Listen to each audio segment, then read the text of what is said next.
In the silence of the cosmos, where stars whisper secrets of the universe, humanity was about to receive a message that would shatter its understanding of isolation.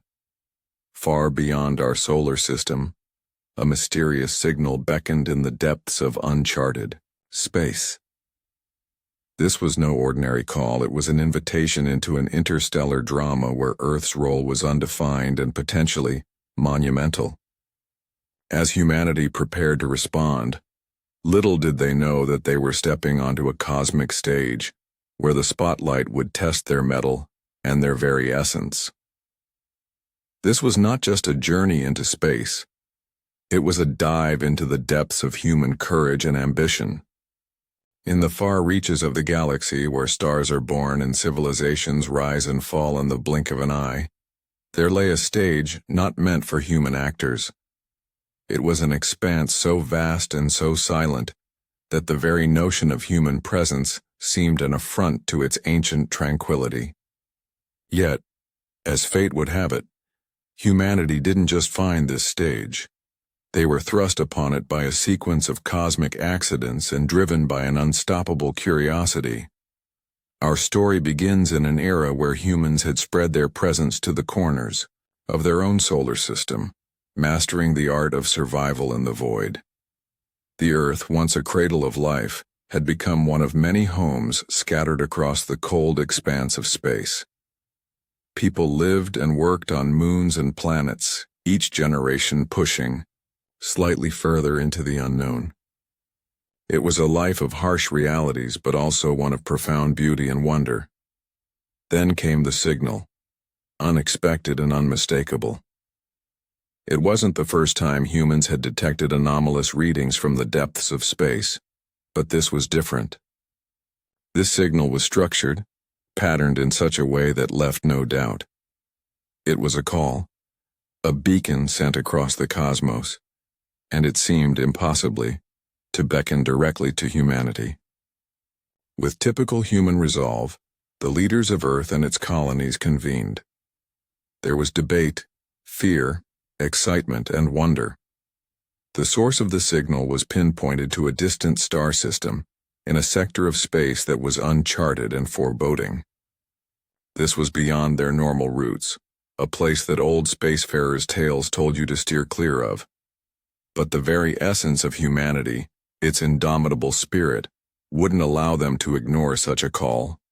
It was decided humanity would respond. They would venture to this alien stage and take their place in a larger cosmic play. As preparations began, the people of Earth and its colonies felt a mix of dread and anticipation. For many, the stars had always been beacons of destiny, and now they beckoned more insistently than ever. Families gathered around screens to watch the fleets being assembled. Young ones listened to stories of brave explorers and pioneers, much like the tales of old Earth's seafaring adventurers who charted unknown waters. But this was different. This journey was to the stars, to a place no human had ever dreamed of reaching. In the coming months, the finest ships were outfitted, and the bravest souls were selected. Humanity's fleet was to be a collection of the best technology they could muster, ships that could bend space, engines that whispered promises of untold speeds, and weapons just in case. For while this was a mission of discovery, the unknown has always housed both wonders and dangers. This stage, set in the darkness between the stars, was about to witness a drama unlike any other. No one was meant to arrive there. Then humanity's war fleet took the stage. They were the uninvited actors in a play written before their time, answering a call that was never meant for them, stepping into a story whose ending no one could predict. As the people of Earth and its colonies embraced their new destiny, the war fleet's construction became a symbol of humanity's unyielding spirit. This wasn't just a fleet of ships. It was the culmination of every technological advancement and every dream of reaching beyond. The docks orbiting Earth, Mars, and Titan buzzed with activity, illuminated continuously by the glow of welders and the flash of cutting lasers. It was here that humanity's resolve was forged into the steel of starships. Central to the fleet were the Vanguard-class cruisers, giants of engineering, equipped with the latest in propulsion technology and capable of carrying large crews and significant firepower. These ships were designed not only for speed and combat but also for endurance. Space is vast, and the journey to the source of the mysterious signal would be long and fraught with unknowns. Complementing the cruisers were the smaller, nimble Sparrow-class scouts. Built for speed and stealth, these ships could move ahead of the main fleet, gathering intelligence and providing early warnings of potential threats. Their importance could not be overstated. In the vast unknowns of space, information was as valuable as oxygen. Leadership of the fleet fell to Admiral Kara Jensen, a veteran of border skirmishes and deep space expeditions. Her experience and calm demeanor made her a natural choice to lead this unprecedented mission. Under her command were captains, each a hero in their own right, chosen for their skills and their ability to inspire their crews. Among them was Captain Rajiv Singh, a brilliant tactician known for his innovative strategies, and Captain Lucia Bain, whose diplomatic skills had diffused potential conflicts in the past. As the fleet took shape, so did the training of its crew. Simulations and drills became part of daily life, not just in military bases but also broadcast for the public to see. Humanity was embarking on a journey together, and every man, woman, and child felt a part of the mission. Schools discussed the science behind the ships. Communities celebrated their young men and women who were selected for the crew, and everywhere, people held on to the hope that this journey would bring. But why such a formidable war fleet for a mission of discovery? The truth lay in the unspoken fears of many. The signal, while clearly an invitation, revealed nothing of the sender's intentions. Were they friend or foe? The vastness of space held many dangers, known and unknown. Pirates, rogue asteroids, and the sheer unpredictable nature of the cosmos itself were threats enough. But the possibility of encountering an alien civilization brought with it a host of new challenges. Thus, the fleet was equipped not just for exploration, but also for defense. The final piece of the fleet's puzzle was its support system: medical ships, engineering vessels, and supply carriers. Each was vital for the long journey ahead. The fleet was a floating city, a microcosm of humanity's world, complete with researchers, doctors, engineers, and even artists. Their mission was not just to make contact, but to represent the best of human civilization. As the departure day approached, a sense of solemnity mixed with excitement settled over the colonies. People watched as the mighty ships powered up their engines, the hum of their readiness filling the air and hearts with a palpable tension. Admiral Jensen addressed the fleet, and the billions watching from homes, her words resonant and clear. Today, we are more than explorers or soldiers. We are ambassadors of Earth and all its children. We carry with us the hope of all humanity, stepping into the unknown with courage and curiosity. Let us be brave, let us be wise, and above all, let us be kind. For we do not know what awaits us, but we go forth with the strength of unity and the light of understanding. With those words, humanity's war fleet set course for the stars, ready to take its place on the cosmic stage, to answer the ancient call that no one was meant to hear. The journey was set, the actors ready, and the curtains of the universe pulled back ever so slightly, inviting them into a play whose script was yet unwritten. As the fleet journeyed through the star-studded expanse of space, a palpable tension settled over the crews of each ship. The unknown loomed large before them, a vast canvas of darkness punctuated by the distant twinkle of uncharted stars. Each day brought them closer to their destination, and with it the potential for historic discovery or unprecedented danger. Back on Earth and the colonies, the public's interest in the mission had only deepened. People followed the fleet's progress through updates broadcast by the media. Schools incorporated the mission into their curriculum, discussing the science of space travel and the potential for contact with other civilizations. Families gathered in their living rooms to watch interviews with the crew and documentaries that speculated on the kinds of beings that might be sending the signal. Aboard the flagship, Admiral Jensen and her officers reviewed strategies and contingencies. The mood was one of focused determination. In the strategy room, holographic maps of the sector flickered with data, showing their course and highlighting potential areas of interest or concern. Captain Singh often spent long hours with his team, running through simulation after simulation, preparing for every conceivable scenario. Their mandate was clear: ensure the safety of the fleet and prepare for any situation, whether diplomatic or defensive. Meanwhile, Captain Bain organized cultural briefings, considering how they might communicate and interact with potential alien species. These sessions often included linguists, anthropologists, and xenobiologists, each bringing insights into how vastly different life forms might think, communicate, and behave. The importance of understanding and respecting potential differences could not be overstated. After all, this mission could define humanity's place in the cosmic community. As the fleet neared the source of the signal, the engineering teams were on high alert. The ships needed to be in peak condition. Any malfunction or breakdown could be catastrophic.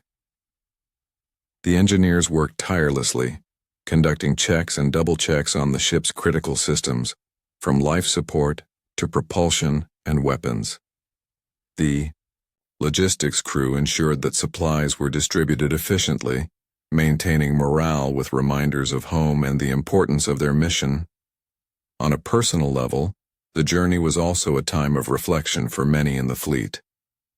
Isolated from their loved ones, crew members often recorded messages to send back home or kept diaries of their experiences.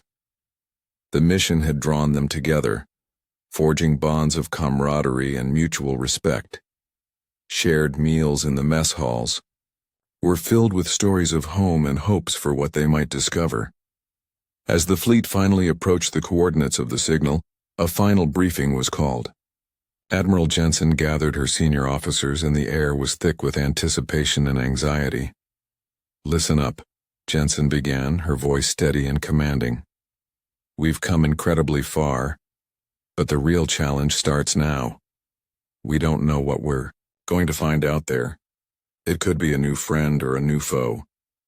Whatever it is, we need to be prepared for any eventuality.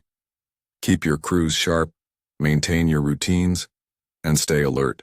We're about to answer a call that's crossed galaxies to reach us. Let's make sure we're ready for whatever answers back."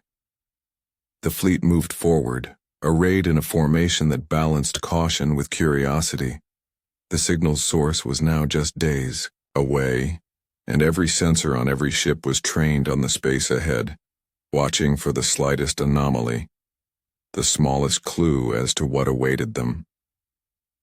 Humanity's war fleet, a symbol of its technological prowess and adventurous spirit, was poised on the edge of potentially the greatest discovery in human history. The storm was gathering, and soon it would break. Silence enveloped the command deck of the flagship as the fleet inched closer to the coordinates from which the mysterious signal originated.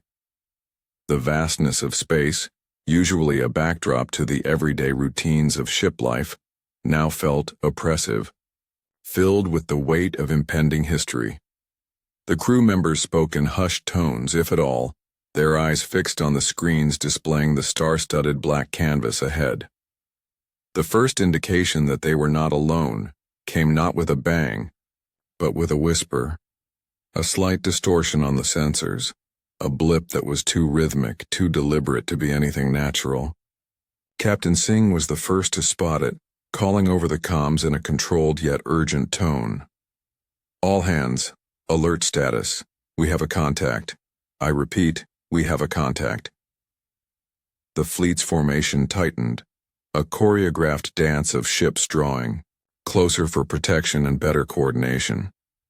The blip grew clearer and soon it was unmistakable, an object or rather a fleet of objects moving towards them. They were sleek and unlike any human-made vessel, with surfaces that seemed to absorb light and shapes that defied common aerospace design. Admiral Jensen took command with a calmness born of years in the Navy. Communications. Open all channels. Send our greetings and our intentions. We come in peace and wish to communicate. The communications team worked feverishly, broadcasting in multiple spectrums and formats, hoping one would be understood.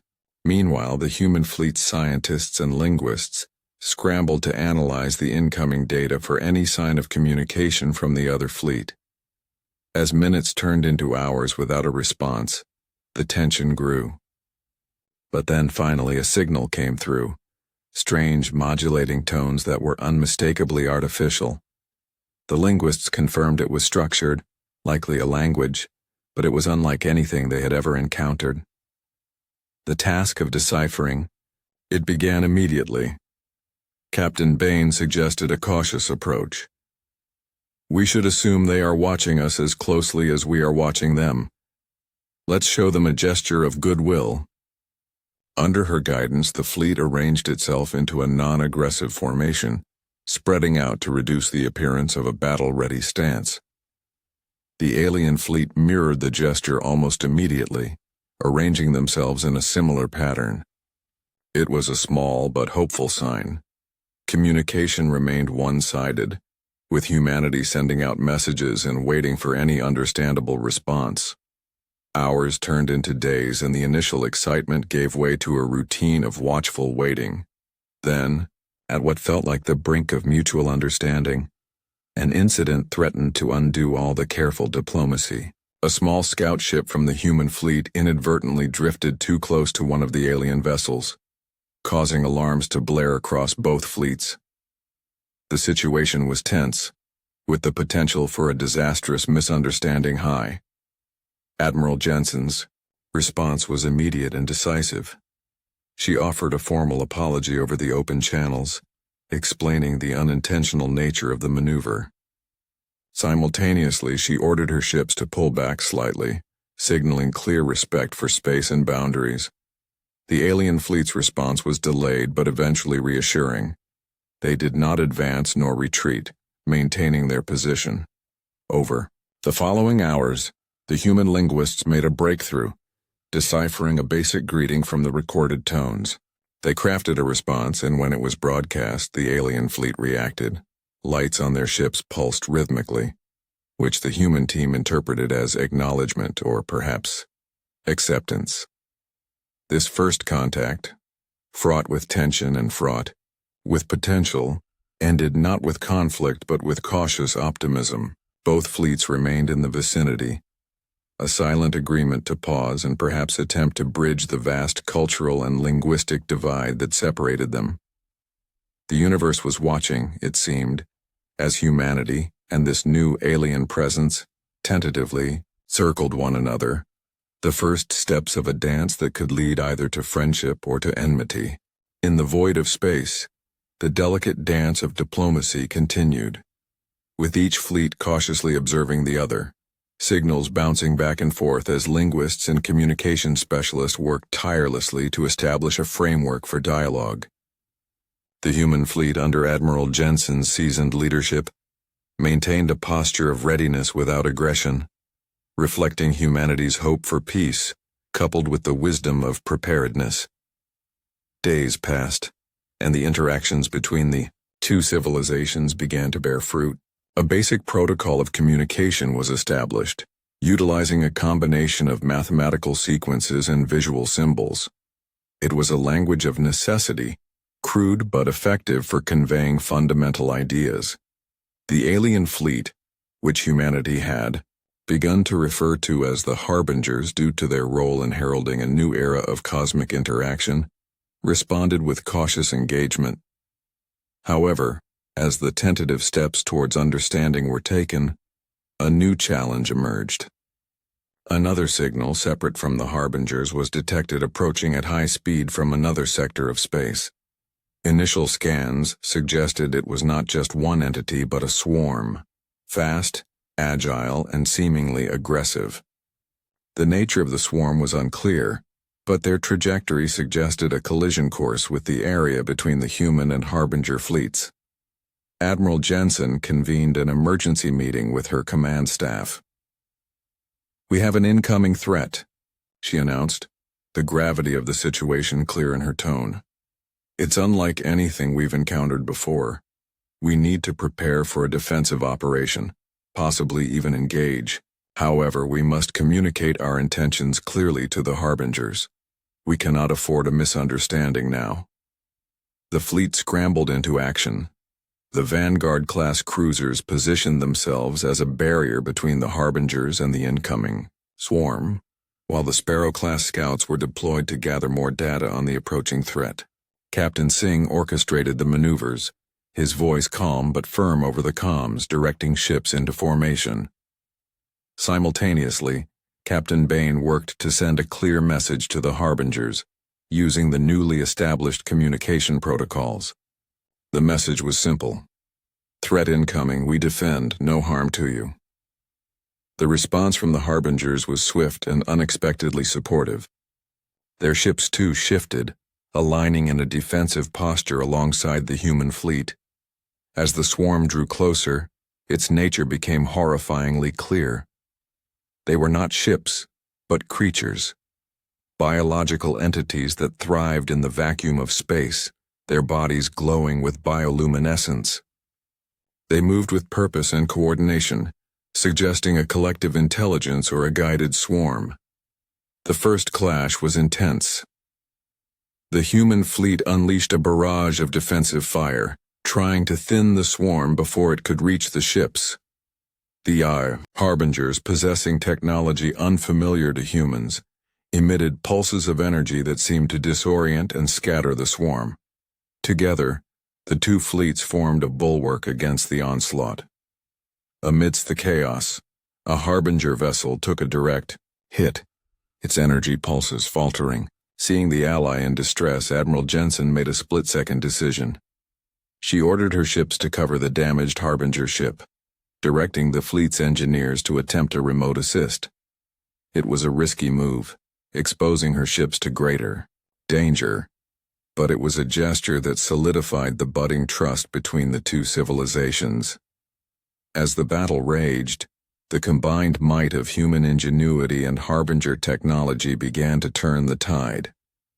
The swarm, though relentless, was gradually being pushed back, their numbers dwindling under the sustained assault. When the last of the swarm finally dissipated into the darkness of space, a solemn silence fell over the fleet. The victory was clear, but the cost was palpable. Damage to several ships, human and Harbinger alike, and the sobering reminder of the dangers that lay in uncharted space. As the fleets began recovery operations, there was a mutual recognition of the strength found in unity. The Harbingers, through their actions and cooperation, had shown a willingness to partner with humanity against common threats. Admiral Jensen, addressing both her crew and the Harbingers through the still imperfect channel of communication, spoke of a shared future forged in the fire of conflict. "This battle," she said, "has shown us that we are not alone, not just in the universe, but in our struggles and our triumphs. Today we did not just fight side by side, we protected each other, learned from each other. Let this be the foundation of our alliance." The battle, though a fierce test, had intensified the bonds between the two fleets, setting a precedent for collaboration in the face of unknown dangers, and marking a significant chapter in humanity's journey on the cosmic stage. In the aftermath of the battle with the spaceborne swarm, the human and Harbinger fleets took time to regroup and repair. The shared experience of combat and mutual protection had forged a tentative alliance, one built on actions rather than mere words.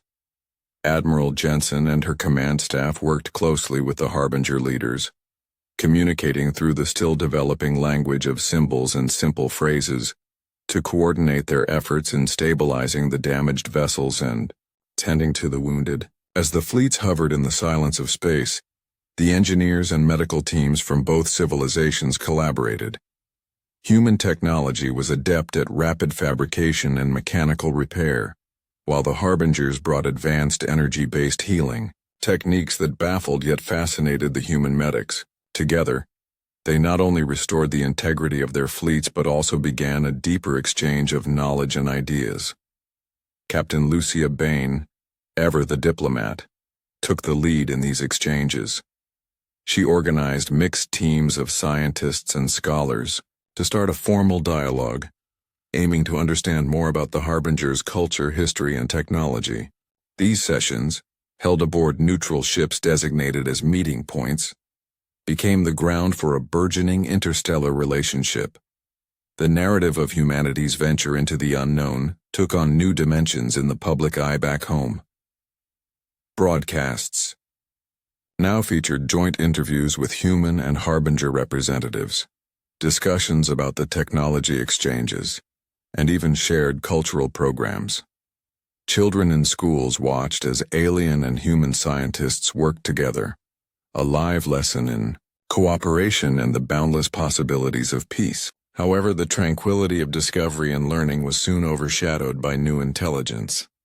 The scouts reported unusual activity at the edge of the system, a gathering of ships unlike the swarm they had encountered. These were structured, metallic, clearly designed by intelligent beings, but they bore no resemblance to Harbinger technology. The possibility of a third party, previously unnoticed and potentially hostile, introduced a new layer of complexity to the situation. Admiral Jensen convened her top advisors and Harbinger counterparts to discuss the potential threat. "We must consider the possibility of facing a civilization not inclined towards peaceful contact," she stated in the strategy meeting. "Our alliance with the Harbingers has brought us this far, and it may now be tested in ways we hadn't anticipated." The decision was made to send a joint diplomatic and reconnaissance mission to the newly discovered fleet.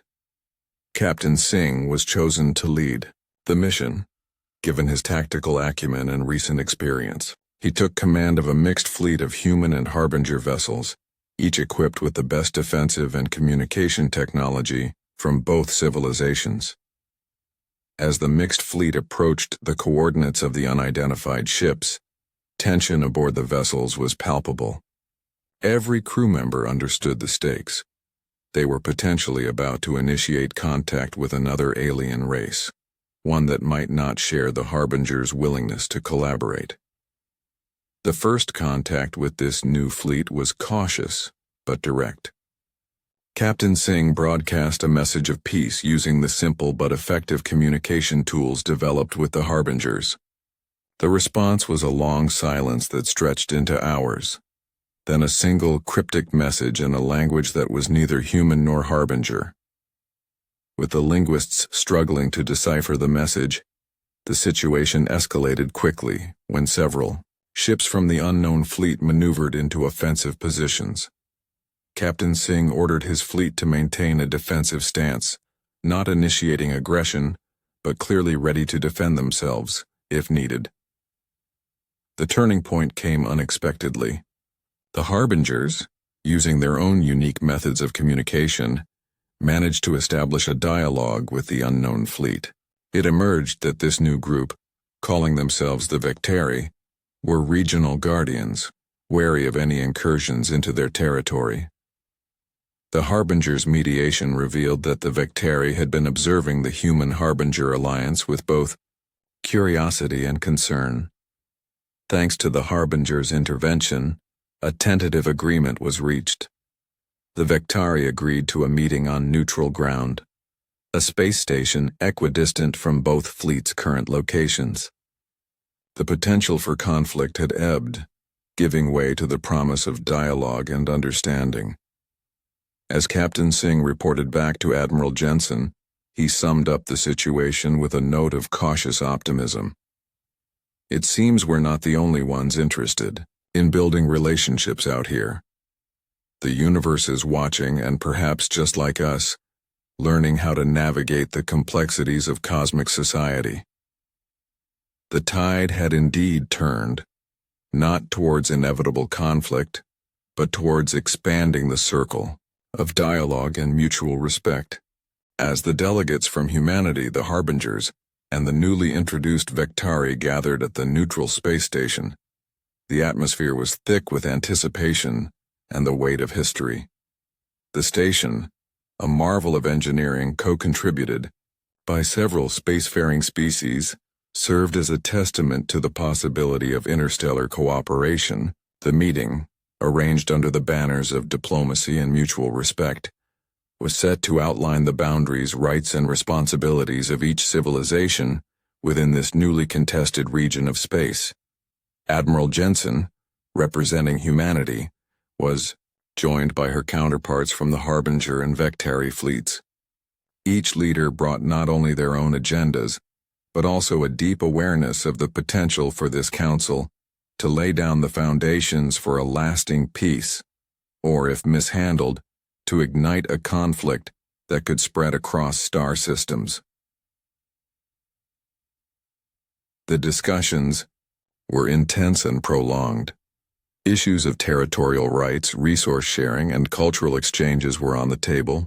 The Vectari, protective of their region, were initially resistant to proposals that would allow free passage or resource exploration by humans or harbingers. However, the evidence of mutual benefit from the recent collaborations swayed opinions slowly but surely. In parallel to the diplomatic efforts, the fleets remained on high alert. The area was still a frontier, and while the leaders debated, the possibility of another unknown threat loomed. The previous encounters had taught them that space was not only vast but also unpredictably dangerous. The turning point in the negotiations came when Admiral Jensen proposed a joint exploration and defense initiative. "Let us not only draw lines on a map," she suggested, "but also protect each other against those who would threaten any of us. Together we have more strength than apart." This proposal struck a chord, particularly with the Vectari, who valued strength and security above all.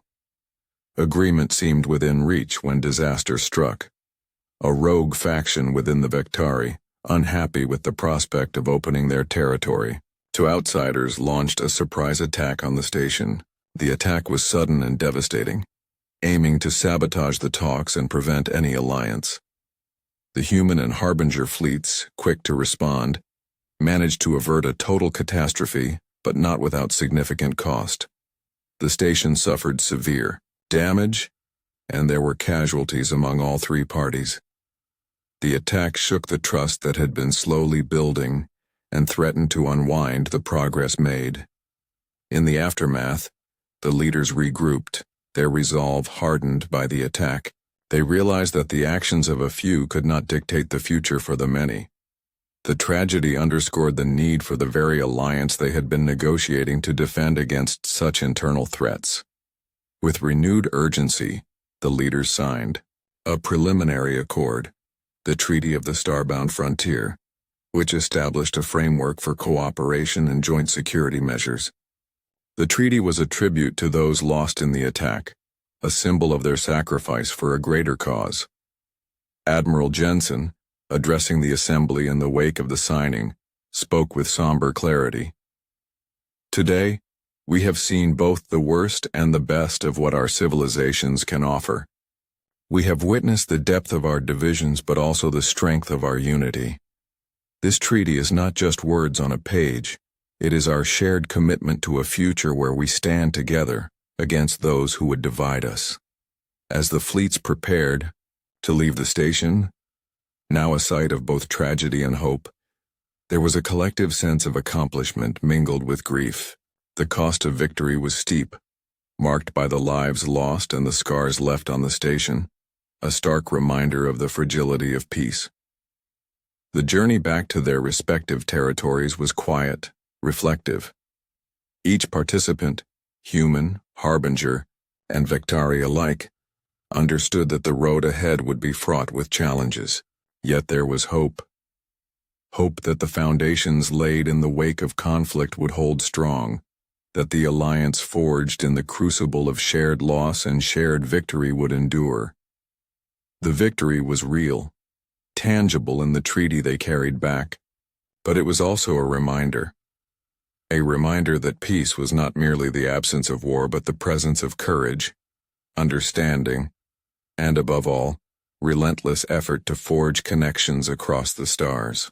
In the wake of the historic treaty and the tumultuous events that had led to its signing, the human fleet made its way back towards Earth, carrying with them not just the physical scars of their encounters, but also profound lessons about the universe and their place within it. Admiral Jensen, who had steered humanity through these uncharted waters, felt a mix of relief and responsibility as she considered the future. The treaty, while a significant achievement, was just the beginning. It had established a framework for cooperation and coexistence, but the real work of building trust and implementing the agreed-upon initiatives was still ahead. The road to a stable interstellar community would be long and fraught with challenges, but also ripe with opportunities for growth and understanding. Back on Earth and across human colonies, news of the treaty's signing was met with mixed reactions. There was celebration and pride, certainly, for humanity had not only survived its first real foray into interstellar politics, but had played a pivotal role in shaping a new cosmic order. However, there was also apprehension about what this new era would bring. The presence of other advanced civilizations, once a subject of speculative fiction, was now an undeniable reality that came with complex implications. Education systems quickly adapted, incorporating the new knowledge about the Harbingers and Vectari into curriculums, fostering a generation that would grow up knowing they were not alone in the universe.